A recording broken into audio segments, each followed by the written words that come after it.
चलो। चलो बच्चों, ठीक है। आज एक ऐसे टॉपिक की बात करते हैं जो काफ़ी दिनों से पेंडिंग पड़ा हुआ था और लोगों को ये टॉपिक समझ में भी बहुत कम आता है। ठीक है, तो आज मैं एक ऐसे टॉपिक पर बात करने जा रहा हूँ। लोगों को मैपिंग बहुत कम समझ में आती है, तो मैं आज मैपिंग की शुरुआत करता हूँ यहाँ से। ठीक है, सबसे पहले ये तो आप लोगों को पता है कि ये इंडिया है, पता है? ठीक है, तो ये इंडिया है। ठीक है, अब सबसे पहले जहाँ पर रह रहे होते हैं वहाँ पे आसपास के भूगोल को जानना बहुत जरूरी होता है। तो सबसे पहले मुझे क्या जानना है कि मेरे उत्तर साइड में कौन रहता है। तो मेरे उत्तर साइड में मेरे देश के नेपाल है और सेकंड क्या है, चाइना पड़ता है। ठीक है, इसी तरह से अगर ईस्ट की बात करी जाए तो ईस्ट में क्या पड़ता है, बांग्लादेश पड़ता है। और क्या पड़ता है ईस्ट में, और पड़ता है म्यांमार। ठीक है, अगर ये चीज़ समझ में आई है तो उसके बाद बताना है कि ये साउथ में क्या पड़ता है, बंगाल की खाड़ी पड़ता है।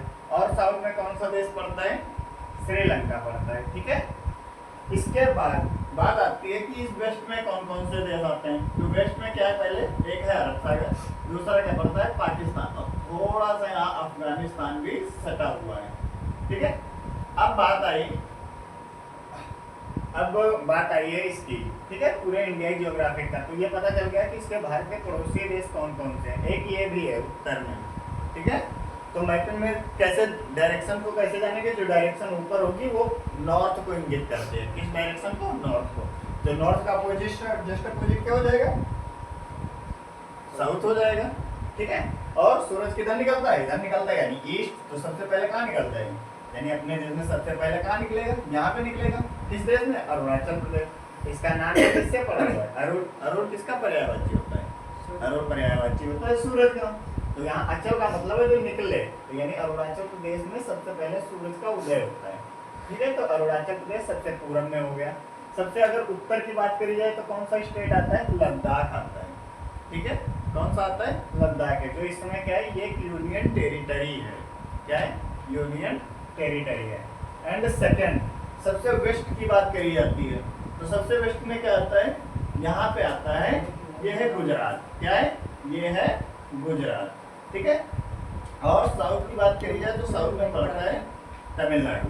अब बात ये आती है कि मैपिंग के सबसे 4 अंतिम बिंदु कौन कौन से हैं। तो सबसे पहला जो यहाँ पे आता है उसका क्या नाम है, एक है इंदिरा कॉल। ठीक है, यहाँ पे एक पॉइंट पड़ता है जहाँ पे इंडिया का कब्जा है, उसका बोलते हैं उत्तर का सबसे उत्तरी बिंदु क्या है, इंदिरा कॉल। एंड साउथ का सबसे कन्याकुमारी। ठीक है, और इधर अगर पश्चिम में आते हैं तो यहाँ पड़ता है गौर माता और यहाँ पड़ता है वालांगू। तो यहाँ वालांगू एक शहर का नाम है, गांव का नाम है। तो सबसे पहले कहाँ, यहाँ निकलता है। ठीक है, अब ध्यान से देखना है कि कितने सारे स्टेट जो हैं वो अरब सागर से जुड़ते हैं। तो पहला स्टेट ये है गुजरात है, सेकंड क्या है, महाराष्ट्र है, थर्ड गोवा है, फोर्थ कर्नाटक है, एंड फिफ्थ क्या पड़ता है, ये पड़ता है केरला। ठीक है, एंड ये क्या है, अरब सागर से लगा हुआ तमिलनाडु है, उसके ऊपर आंध्र प्रदेश और फिर ओडिशा और एक पश्चिम बंगाल। तो एक क्वेश्चन बनता है कि पूछा जाता है कि अरब सागर से लगने वाले स्टेट का क्रम क्या होगा। तो सबसे पहले क्या आएगा, गुजरात आएगा। सबसे पहले क्या आएगा, गुजरात आएगा। सेकंड क्या आएगा, महाराष्ट्र आएगा। थर्ड क्या आएगा, गोवा आएगा। चतुर्थ कर्नाटक और पांचवा क्या आएगा, केरला आ जाएगा। एक क्वेश्चन और बनता है कि सबसे ज्यादा अरब सागर की सबसे ज्यादा किस राज्य की तटरेखा जो है समुद्र से लगती है।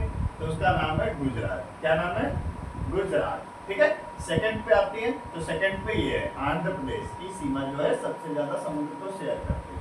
तीसरे नंबर पे ये आ जाती है। ठीक है, केरला है, तमिलनाडु है, इतने सारे टॉपिक्स हैं। ठीक है,